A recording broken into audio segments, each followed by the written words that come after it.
सुप्रभातम। कक्षा 10वीं संस्कृत। आज अपन पिछले कालांश तक तो अपन ने पढ़ा है, स्वर संधि पूर्ण की थी।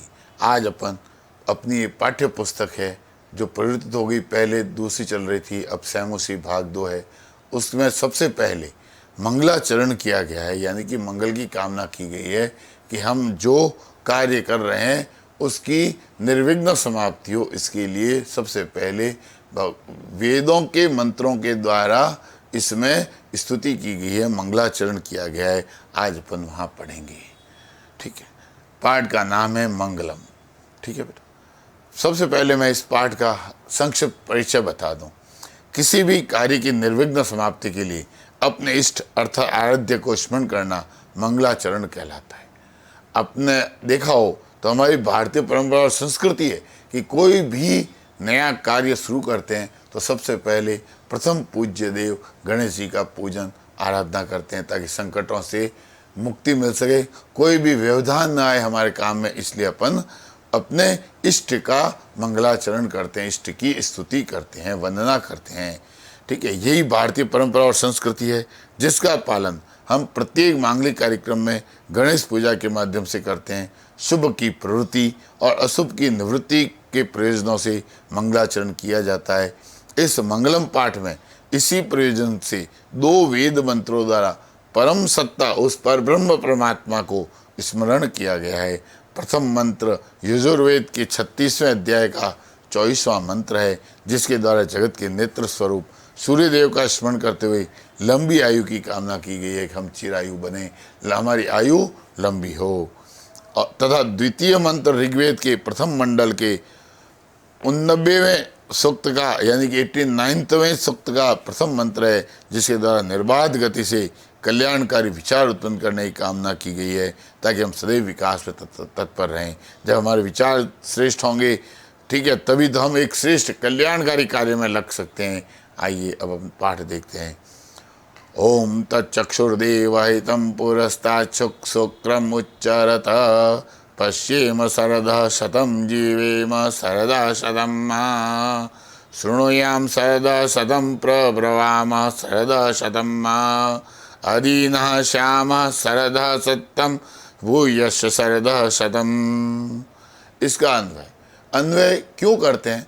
इस श्लोक में, श्लोक का जब निर्माण होता है तो सभी शब्द यथा योग्य, जहाँ उसके वर्णों की पूर्ति हो, जहाँ उसमें यति वगैरह लगती है, उसकी हिसाब से, उसमें मात्राओं के हिसाब से इधर उधर शब्द कर दिए जाते हैं।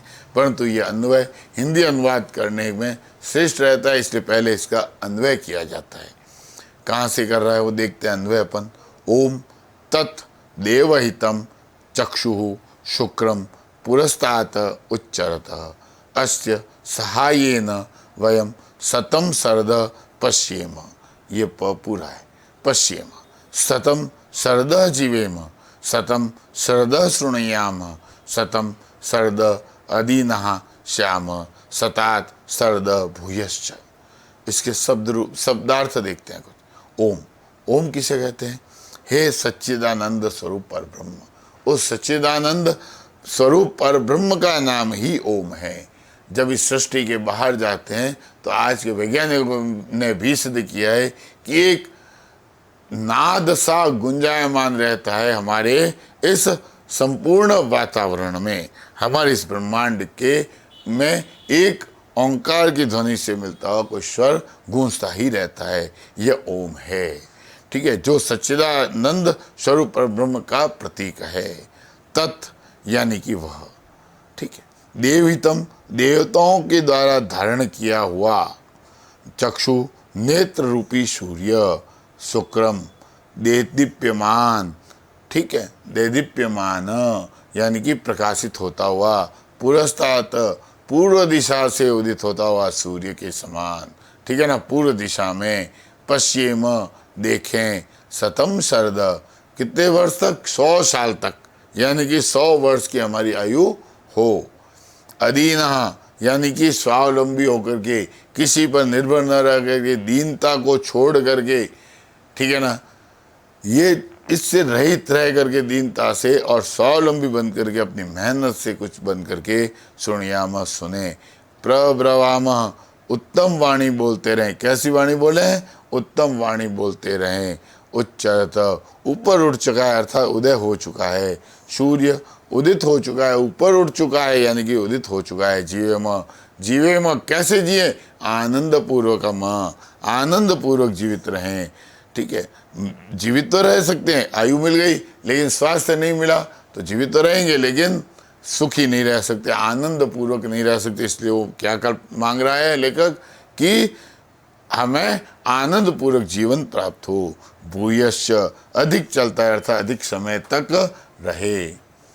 इसका हिंदी अनुवाद जो अपन ने पद्य मंत्र पढ़ा उसका हिंदी अर्थ क्या कह रहा है? देवों द्वारा निरूपित यह शुक्ल वर्ण का नेत्र रूपी यह सूर्य पूर्व दिशा में ऊपर उठ चुका है अर्थात उदित हो चुका है, सूर्योदय हो चुका है। किसका? देवों द्वारा निरूपित जो श्वेत वर्ण वाला नेत्र रूपी सूर्य है वह उदित हो चुका है, प्रातःकाल हो चुका है। हम सब 100 वर्षों तक देखते रहें। किसको? ये जो सूर्योदय हो रहा है इसको हम 100 वर्षों तक देखें अर्थात 100 वर्षों तक जीवित रहें, 100 वर्षों तक सुनियामा सुनते भी रहें और 100 वर्षों तक शुद्ध रूप से बोलते भी रहें। हम सत्य वचन बोलते रहें, 100 वर्षों तक स्वावलंबी रहें, दीनहीन बन करके नहीं उसकी कृपा बढ़ के मेरा ये बेड़ा पार लगा दो, ऐसा नहीं। स्वावलंबी बन करके अपनी मेहनत से, ठीक है ना, बन करके और हम 100 वर्षों तक जीवित रहें और यह सब 100 वर्षों से भी अधिक चलता रहे, उसके बाद भी यह चलता रहे। दूसरा मंत्र है आनो भद्राः कर्तवो यन्तु विश्वतो अदब्धासो अपरितास उद्भिदः देवानो यथा सद्मिद वृधे असन् अप्रायुवो रक्षितारो दिवे दिवे। इसका भी अन्वय देखते हैं। भद्राः, अ पहला आ गया भद्राः, दूसरा आ गया अपरितास, ठीक है, तीसरा अदब्धास, ठीक है, फिर उद्भिदः कृतवः न विश्वतः आयन्तु यथा अप्रायुवः रक्षितार देवा दिवे दिवे दिवे सदम इत न वृधे असन्न। ठीक है, कुछ शब्दार्थ देखते हैं। भद्रा यानी कल्याणकारी, अपरितास अपराजित, कृतव सत्कर्म अच्छे विचार आने चाहिए, ठीक है, उद्भिद शुभ फल प्रदान करने वाला, श्रेष्ठ परिणाम देने वाला, विश्वतः सभी ओर से, यथा जैसे, अप्रायुव आलस्य से रहित, दिवे दिवे हर दिन यानी कि प्रतिदिन, वृद्धि हमारी समृद्धि और कल्याण के लिए हमारी वृद्धि होती रहे, हम विकास करते रहें, आसन्न हो न हमारे पास। ठीक है, इसका हिंदी अनुवाद, हमारे पास चारों ओर से ऐसे कल्याणकारी विचार आते रहें जो किसी से न दबें, उन्हें कहीं से बाधित न किया जा सके। यानी कि हमारे ऐसे कल्याणकारी विचार आते रहें कि हम उससे कोई दबा ना सके और उसे कोई बाधित न कर सके, और अज्ञात विषयों को प्रकट करने वाले हों। जो अज्ञात है विषय जिसको हम नहीं जानते वो भी हमारे सामने प्रकट हो जाए। हमारी प्रकृति को रोकने वाले, न रोकने वाले तथा सदैव रक्षा में तत्पर देवगण प्रतिदिन हमारी वृद्धि के लिए तत्पर रहें। इस प्रकार हमने परमपिता परमात्मा का स्मरण किया, मंगलाचरण किया। अगले कालांश में अपन आगे का पाठ 1 पढ़ेंगे। तब तक के लिए धन्यवाद।